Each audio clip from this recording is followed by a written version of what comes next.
The truth about knuckle cracking and arthritis, myths debunked.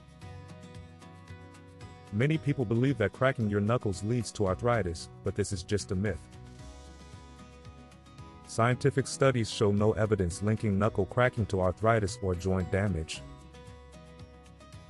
The cracking sound comes from gas bubbles forming and collapsing in the joint fluid. When you stretch or pull your fingers, you create a vacuum that makes these bubbles pop. So go ahead and crack those knuckles without worry, it won't harm your joints. Like and subscribe for more fascinating health facts.